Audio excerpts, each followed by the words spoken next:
different opinions in the Gemara that discussed this twilight zone. We had an opinion that said, and Nehemiah said that the time of the twilight zone is for a person to go ahead and to travel from the time the sun set, Chatzi Mil. Chatzi Mil, we said, is around a mil, we said, many say is 18 minutes. So Chatzi Mil would be 9 minutes, according to that opinion. And we also brought in the Gemara that there's an opinion that say that the time of Ben Hashmashot is a 3/4 of a mil. We saw that opinion as well. And we also saw an opinion that's 2/3 of a mil. So we have 9 minutes, we have about 13 and a half minutes or something like that. We have different opinions. So now the Gemara says, if you want to figure out Amar Rav Chanina, Harotz Leda, if somebody wants to know Shi'ur Shalom Nechemia, if you want to figure out how much is this time period of traveling this Chatzi Mil, this time period that's called the Ben Hashmashot, the twilight zone. So, Kedei sheyahalech adam mishetishka hacham Chatzi Mil, Amar Rav Chanina, if you want to know that, Yaniach Hama Berosha Carmel. If you stand by the top of the Hara Carmel is a mountain that's right by the ocean side, right by this near the seashore. So if you stand over there and you go ahead, and so it's very when you see that the top of the mountain, you see the sun is getting ready to go down. So you go V'yered, go down from the mountain, V'yitbu b'yam, go dip in the yam, that's the mikveh, go into the ocean as a mikveh, and V'yale, and you go back to your place, go back to the top of that mountain, which is right next to the ocean, and V'zehu Shiru Sharam Nechemia. And that will be that's the time of Ben Hashmashos. Meaning to say, so some learn from the time you go into that ocean, right? From the time you come down from that mountain that's next to the ocean, from the time you take the dip, because remember the halach morning rani. The halacha is for Kohen. Let's say if someone's a Kohen morning rani, and the Kohen wants to go and eat truma, and he was tameh, if he was contaminated. What does he do? He goes to the mikveh, and after he goes to the mikveh, he has to wait for the sun to come down. He has to wait for it to become night. So he wants to go ahead and he wants to dip while it's still daytime. So if he sees that the sun is on top of the mountain, he has enough time from that, and it's getting ready to go down, because it's not all the way in the sky, the sun. It's ready just by the top of the mountain, so that spot. So the time it comes to go down from the mountain to the ocean will still be daytime.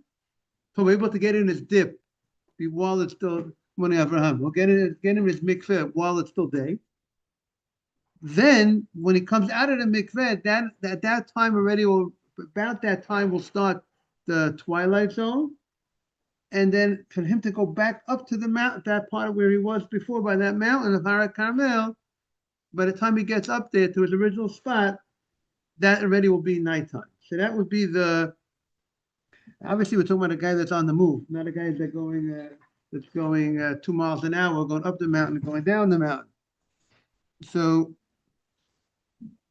that is how some explain, and the Yerushalmi says over there, we're talking about the Kohen is going down the mountain in the shortest way to go down the mountain. Not that he's taking a round route, that he's taking his time, okay. So that will identify that time. So the Gemara says, Amar Rav Chia. Rav Chia says, But so here it says, "Harutz Bero Shel Miriam." If someone wants to see the famous fountain of Miriam, as you know, the Jewish people in the desert had the merit of they had a special water, a spring of water that was water giving the water for the Jewish community in the desert. There was a special rock that water just flowed from, and the water flowed in the merit of Miriam, Moshe's sister. And when Miriam passed away, the pasuk says there was no water for the people to drink. The well was it was the water wasn't coming out, and that is the water is not coming out because they lost that merit. And that is the rock that is what they bring down. The Rashi brings down that is the rock that Moshe hit. The rock that Moshe hit was the bear, that was the rock that the water came from, the merit of Miriam. So if you want to see that bear shel Miriam, you want to see that special fountain of Miriam, which went with the people, which so to speak rolled with the people throughout their travels, their 42 travels in the desert, and went with the people. If you want to go ahead and to see it, and that's when Moshe Rabbeinu had wasn't producing. Good morning. Okay, too. And therefore Moshe had, that was Hashem said to speak to the rock, hit the rock, in order that the water should start coming out again. And if you want to see it, Ya'ala LaRosh Har Carmel. We just mentioned Har Carmel. We just spoke about this mountain of Carmel, about the guy going from the top of the mountain to the bottom, regarding using it as a mikveh to figure out how much the time of Bein Hashmashot, how much is this time of, if you want to know when the twilight time, and when until it gets dark, we said by going down from the mountain of Har Carmel we were speaking about before. So here the Gemara said another interesting fact about this Har Carmel. Another thing about this the Mount of Carmel, that you can actually see this Be'er of Miriam. You could see this rock that was the special Be'er of Miriam by going to by Har Carmel, by going to this Har Carmel, the Yitzpeh, the Yireh, go by that mountain, and you'll see. We said this mountain's right near the seashore. You'll be able to see the rock Kimin Kavara. It's like it looks like this. It looks like a sieve. It looks like this rock is round. It has looks like a lot of holes within with the rock, which that's where the water came out from. Zuhi Beresha Miriam. This is the Ber Miriam. So it's interesting that the time of the Gemara, 1900 years ago, whatever this was, they already were able to still see this Beresha Miriam. They were able to identify this rock. Amar Rav. Rav said, Mayan HaMetatel. If you have a Mayan, we're talking about a spring, we're talking about the Bear of Miriam, special. So we have Mayan HaMetatel. If you have a spring that's a moving spring. Now, what kind of spring is a moving spring? A spring is a spring that comes out from the ground. The water, because it's not a moving spring, the water moves, not the spring moves. So I'm going to say this is going to be referring to specifically the only spring that ever moved is maybe this spring of Miriam, which was miraculously moved with the people. So Mayan HaMetaltel, if you have this spring that's moving, tahor. The Mayan HaMetaltel, that the water, even though it's not coming out from the ground, so to speak, it's not that the spring is attached to the ground, but usually something that's attached to the ground. So then when you dip in such a thing, it works as a mikveh. But here it's not attached to the ground. This mikveh, so to speak, this water source that's bringing out the water is not attached. It's in a rock, and the rock is moving, right? So you might think that will not be a kosher mikveh, maybe you can't use it as a kosher mikvah. Maybe you would say if someone is contaminated, he will he won't become pure by dipping into such water, because it's water that's not it's not coming from the ground, and therefore it wouldn't be a good mikvah. And also Rashi points out, you might, there's a halacha, you can't take water, you can't draw water, and use drawed water for a mikvah. You can't go ahead and take water to put it into a and to use that water and to put it into a pit morning, right? The water has to naturally collect, right? Once the water is naturally collected and you have a certain amount of size of water, then you go add water to the water. But in order for the mikvah to be kosher, you can't use drawn water.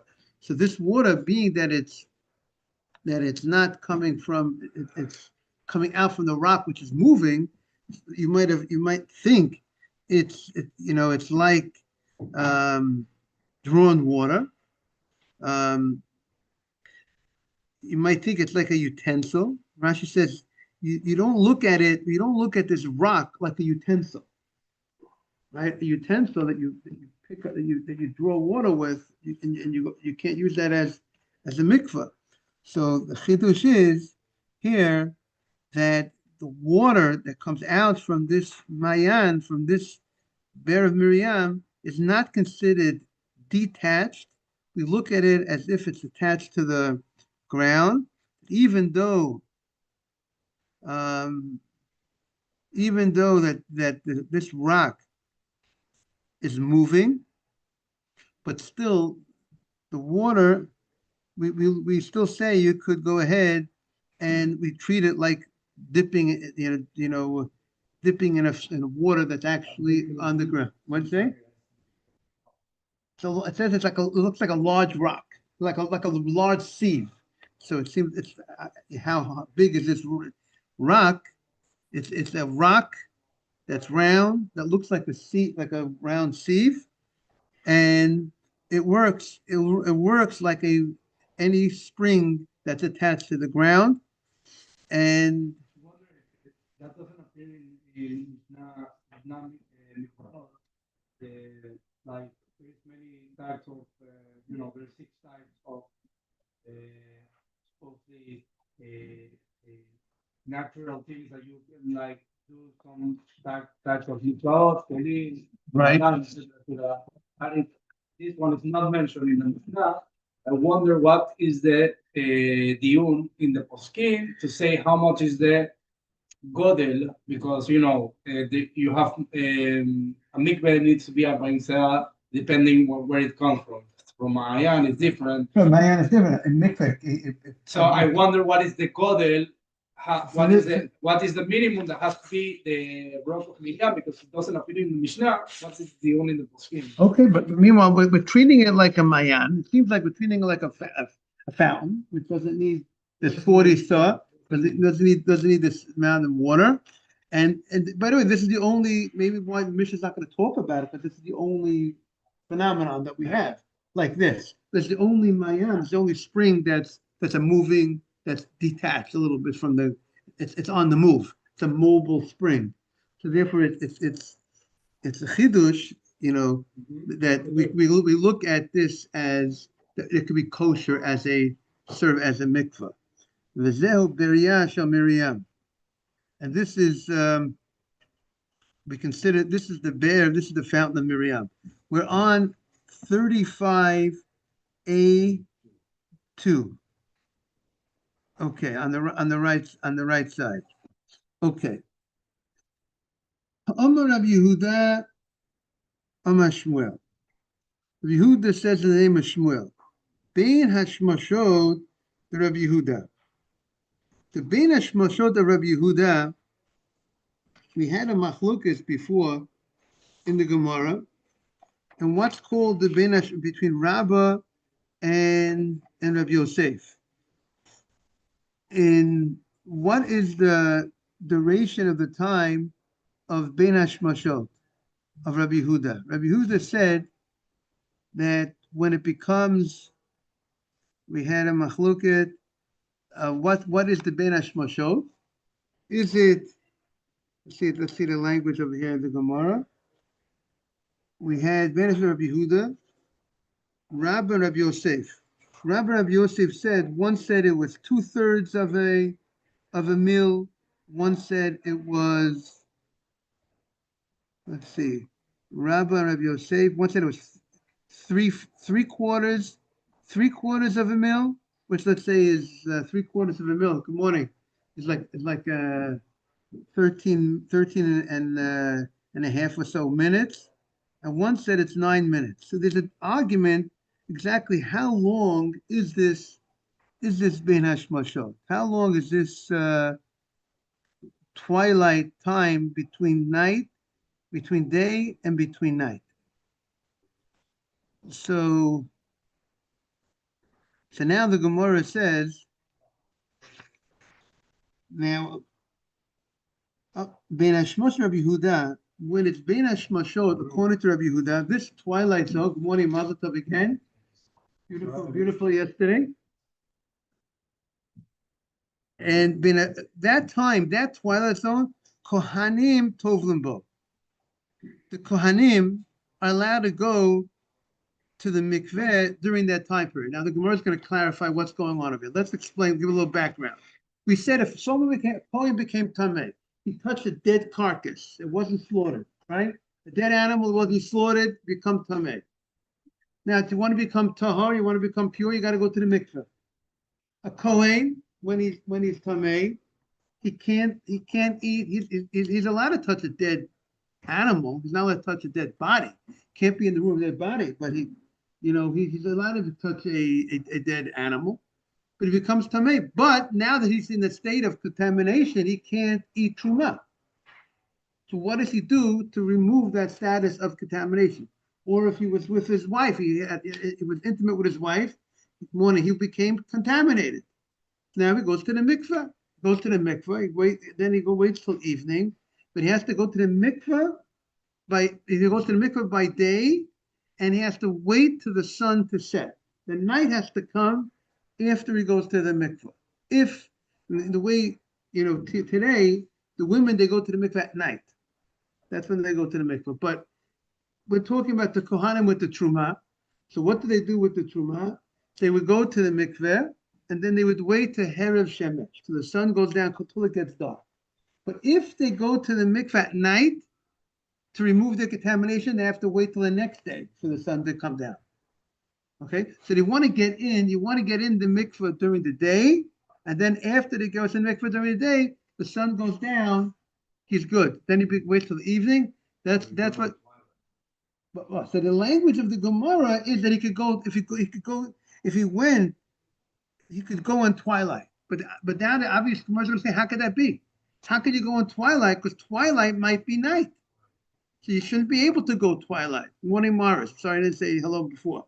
You shouldn't be able to go twilight because twilight might be night, right? Okay, but let's again. So this is going to be the Gemara is going to have to clarify, right? From what does he mean? How could you go at twilight? So the Gemara is going to clarify the following. Lema, ilema, Rabbi Yehuda. If you say, does it mean Rabbi Yehuda himself would hold, Rabbi Yehuda would himself hold that you could go ahead during the time that he says is the twilight zone. You could go to take a dip, and the Kohen could go to the mikveh during that twilight zone and then eat truma at night. That can't be, because sveikahu, it's a suffix, and it's a suffix d'oraita, right? It's a suffix at a Torah level. Did he remove his contamination? Meaning, did he go to the mikveh? It's a suffix whether he went to the mikveh by day or went to the mikveh by night. If it's nighttime, he has to wait he went to the mikveh by night. He has to wait till the next day, to wait till the sun goes down the next day. Ella, the Gemara says it means like this: Ben Hashmashot Rabbi Yehuda, the time that's called Ben Hashmashot according to Rabbi Yehuda, the Rabbi Yehuda calls Ben Hashmashot, which Rabbi Yehuda had a time, had a certain duration of time that's called Ben Hashmashot. Rabbi Yossi had a different time. Rabbi Yossi says Ben Hashmashot twilight is like a blink of an eye. there's almost no time, there's very little time between day and night. Meaning he holds the day is much longer. He doesn't have that long twilight zone. He says that right, he's not starting from sundown. So according to him, sundown would not be would seem. That's what it would seem like. Correct. It's a later time. Ben Hashmoshet Rabbi Yossi, Ela Ben Hashmoshet Rabbi Yehuda. What Rabbi Yehuda considered the twilight zone. Rabbi Yossi says it's not the twilight zone. It's still day, like Mark said, and therefore the Kohen would be able to go ahead and dip at that time, and then because only subsequently will the sun go down, and then he's good. Ezra, am I clear? No. Sorry, he looks at it like that's not called night, meaning sundown is not night. Right. Like he could go just before the stars come out. Right. Say it's just a moment. Right. According to that, right. He's not going to go with sundown. Meaning, right. But what I mean to say is that he doesn't call the more strict idea. Sundown is when night's called. Listen, he's saying that's not called sundown. Meaning, when the Torah says that you have to wait till the sundown, it means complete darkness or whatever, or something like that. But when you're right before that time, when it's not clear, then that you have to stay away from that time, that moment before. But until then, that's not called evening until later on. So that Ela ben Hashmashot Rabbi Yehuda, during that twilight zone of Rabbi Yehuda, the Rabbi Yossi Kohanim Tovlim Bo. Rabbi Yossi would say, Rabbi Yossi who says that, thank you for joining. Rabbi Yossi who says that it's a later time is the window of twilight. So you're allowed the Kohanim would be able to go ahead and dip in that twilight zone that Rabbi Yehuda called the twilight zone. Rabbi Yossi would say that's not twilight and it's considered daytime and you could dip. So the Gemara says, Pshita, it's obvious. Everybody knows that the Ben Hashmashot of Rabbi Yossi is all the way later on. So if it's all the way later on, so it's obvious. If it's later on, so it's obvious it's day until then. So if it's day until then, so of course the Kohanim could go dip. The main thing is, again, the Kohanim got to dip while it's daytime. And if you identify that twilight zone of the other rabbi, to you it's not twilight, it's daytime, so of course you could dip. What's the chidush? What's the novelty that he said? So the Gemara says, Mao de Tema, you might have said, Ben Hashmashot Rabbi Yossi, Meshach Shach Rabbi Yehuda. Okay, maybe you would have said that the twilight of Rabbi Yossi, that last moment, maybe enters into the end of the twilight of Rabbi Yehuda. Rabbi Yehuda has a longer twilight. Let's say that, however long that 9 minutes, 13 and a half minutes. But you would have said that the end of the twilight zone of Rabbi Yehuda, which is let's say a 13-minute twilight zone, maybe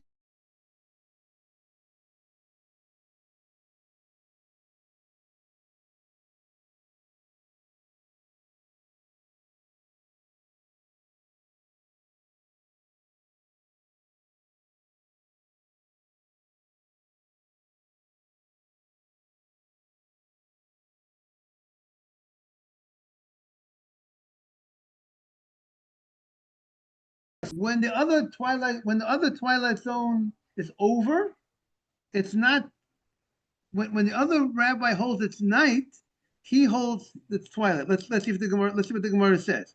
Kamash Malan, it comes to teach us the Shalim ben Hashmash Rabbi Yehuda. When Rabbi Yehuda, when the first Rabbi Yehuda holds ben Hashmash is over, when Rabbi Yehuda already says it's really dark, Rabbi Yossi still doesn't consider. That's where Rabbi Yossi holds. That's where the twilight zone comes. What you consider dark, I consider.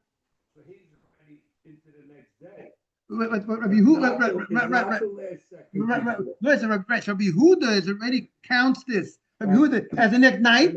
Well, he calls this night. Let's say this 13 and a half minutes from the time the sun goes down till the sun goes down. Rabbi Yehuda will identify 13 and a half minutes later. That moment is night. Comes Rabbi Yossi, says, no, that moment, that last moment that you say begins the night, I hold that I hold that that is twilight So zone. he doesn't, so it's not part Oh, of twilight. It's right. actually part of the next day So or night, Part of night. so it's a part of what's called night for Rabbi Yehuda. Yeah, For me, it's called twilight. so there's no such thing as twilight. You know, not no such thing, but the whole time that Yehuda is saying it's twilight, it's still the first day, the Right. previous day. Exactly, and that's the chiddush. The chiddush is the whole duration of time, even the end of Rabbi Yehuda's twilight zone. It's Rabbi still Yossi day. still says it's day, There's no overlap. and there's no overlap, and therefore Rabbi Yossi would say, according to Rabbi Yossi, you can actually dip throughout the coin, could dip throughout the whole twilight zone of Rabbi Yehuda, and then it's still day, and then he's good, and therefore it's cool that he dipped by daytime. He didn't dip by what? Twilight, because it doesn't overlap.